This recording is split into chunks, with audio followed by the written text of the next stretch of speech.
What's up, guys? Welcome back to the channel. We're going to try something new here today. It's something that I've been thinking about doing for a while, and I really hope that you guys can take something away from this video, whether you're just starting in crit racing or whether you're thinking about crit racing, or if you've been crit racing for a while, maybe you're not getting results. I really want to point out some tactics and things that you can think about going into your next event and preceding events to try to improve upon. Because when I first started racing, there was so much I didn't know.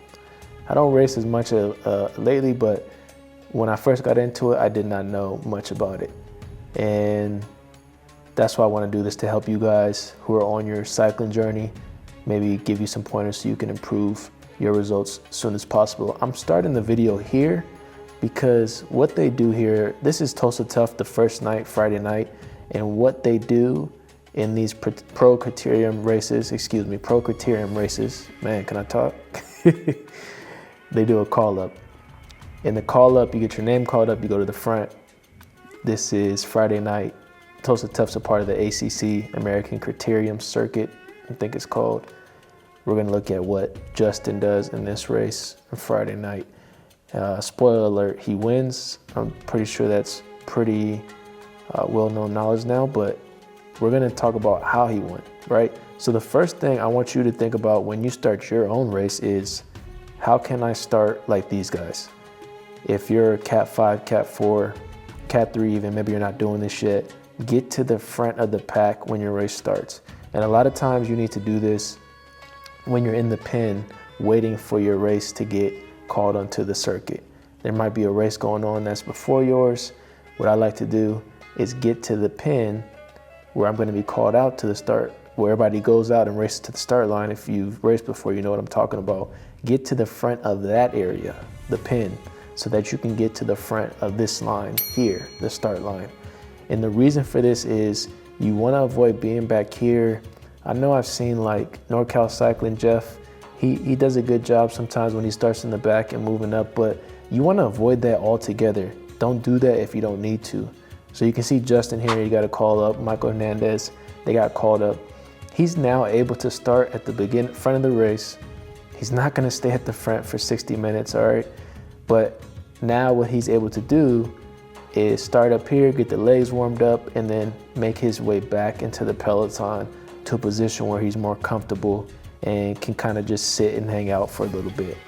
So really wanted to point that out for you guys, so that if you're just starting racing, make sure get to the front of the pen and then get to the start line in the front as well. All right, I fast forwarded a little bit to the middle of the race. These guys race for about 60 minutes. And once you get to this point in any of the race that you do, whatever the midpoint is, the pace kind of settles in, and you can see Legion starting to take control of the front as they do. The pace seems like it's a little slow as well, which usually is a good time for something like this to happen, where Hernandez launches an attack. Whenever that pace drops, you always want to make sure you're looking, because there's a good chance somebody's going to launch a flyer like Hernandez is doing here. He's kind of solo, so if you do want to launch a flyer, I would definitely make sure that don't do this at all if you don't have an engine, if you're not built or been training to have like a time trial effort in the legs where you can hold tempo, or hold threshold for an extended period of time. Because the chances of Michael being able to do this for 30 minutes, although he's a strong rider by himself, versus the 7 other riders in the Legion train who are now in the front of the race, keeping him in check, the chances of him pulling it off is slim to none, right? So if you do this, be smart about it. If you have the engine, if you've definitely like trained for this, go ahead, but be smart about it. I'm not saying it's impossible, but it is a very, very hard thing to do. It's a long shot. So just give it a try for a little bit. Put in a nice dig, maybe for half a lap. See what people are doing. See if somebody comes out of the pack to join you. If not, I would just simply shut it down, go back to the peloton, and conserve your energy for other parts of the race. So you see right here, I fast forward a little bit. Michael's starting to get pull back in. He knows it. You can tell his pace is starting to drop. He's just waiting to get collected by the peloton again, which is wise. And he's been racing a while. He knows what he's doing. We still got 30 minutes to go. He shuts it down. And now we're back to reshuffling. This is a good time to, again, keep your eyes peeled. Is the pace high enough? We just reeled the guy off the front back in. Usually there is another attack that goes, usually right when the breakaway rider is caught or shortly after. So let's just watch a little bit, see what happens. See if somebody decides to make a move. And we can see right there, 2 riders go.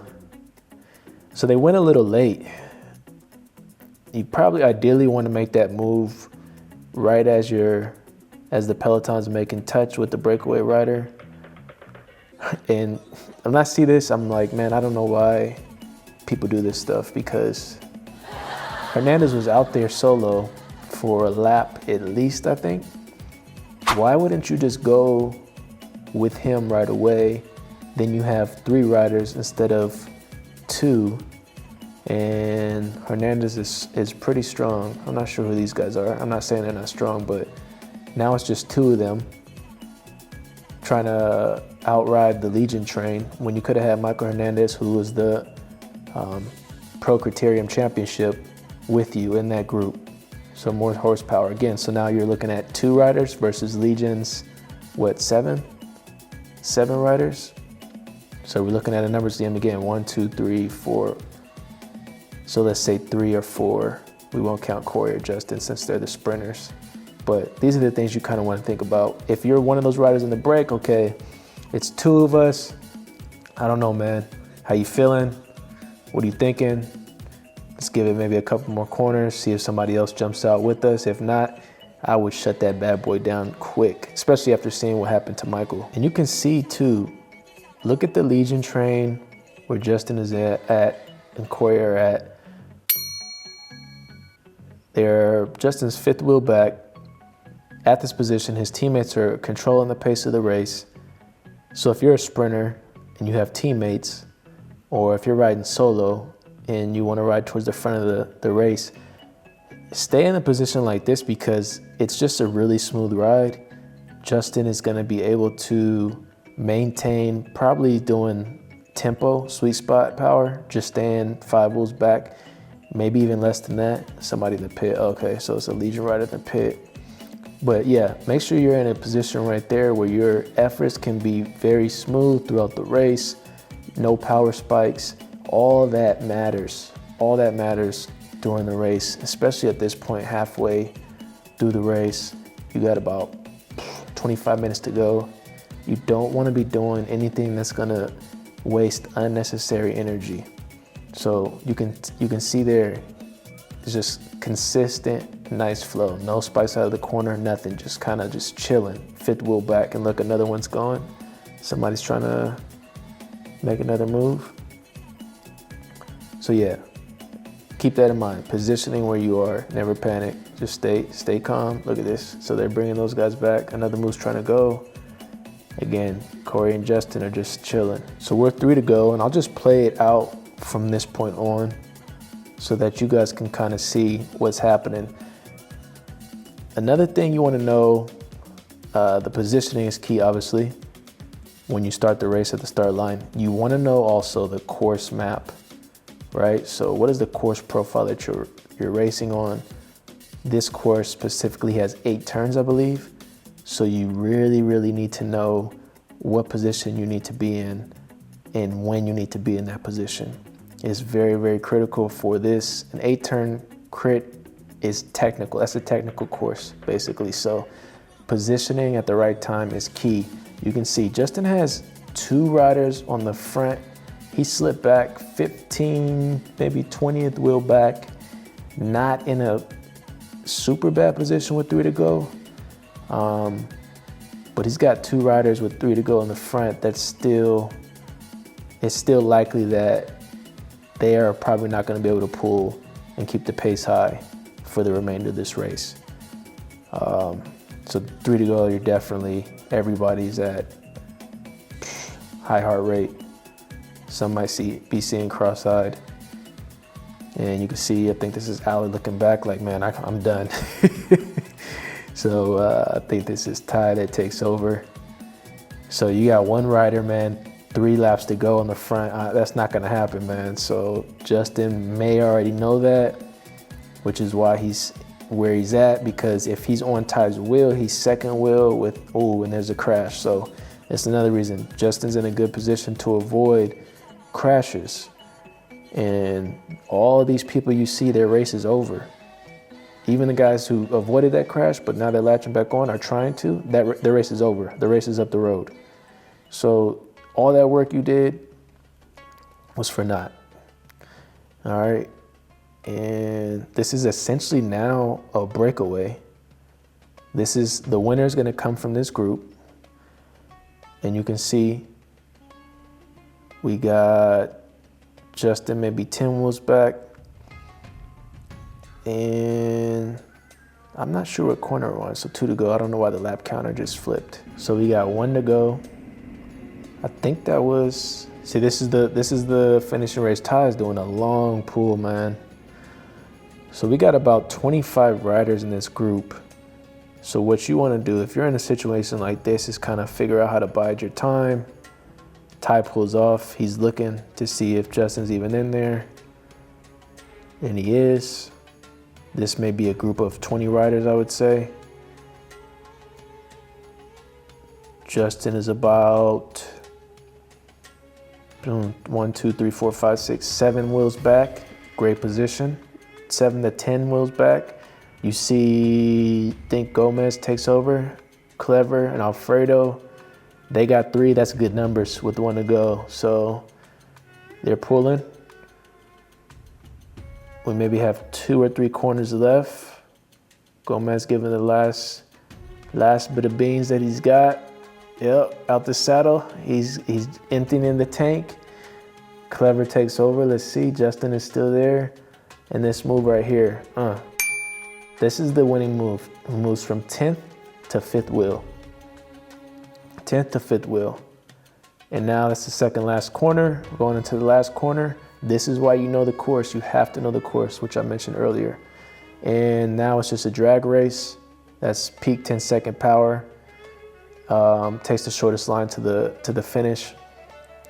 Game over. So you definitely want to, I mean, love or hate Legion, it's completely irrelevant. You know, make sure that you are watching people who win. And if you don't want to watch Legion, watch another team. Riders that win, figure out how they won. Justin's FTP is probably not, I'll put money on it, it's not the highest in this group of 131 riders who lined up. But you do stuff like this when you understand the course profile, when you understand race tactics, when you line up at the front early in the race, when you stay towards the front and out of trouble, 15 to 20 wheels. Now it's all easier said than done, especially when your heart rate is not at 180 beats per minute. But these are the type of things that you need to sit down and look and study and understand. Let me know if you guys like this type of video. I can do more of them if you guys do. But I just really wanted to create something that would help you guys. Since I don't have a bunch of my own race footage on here, I figured we just look at some good examples of race winning tactics. See you guys in the next video.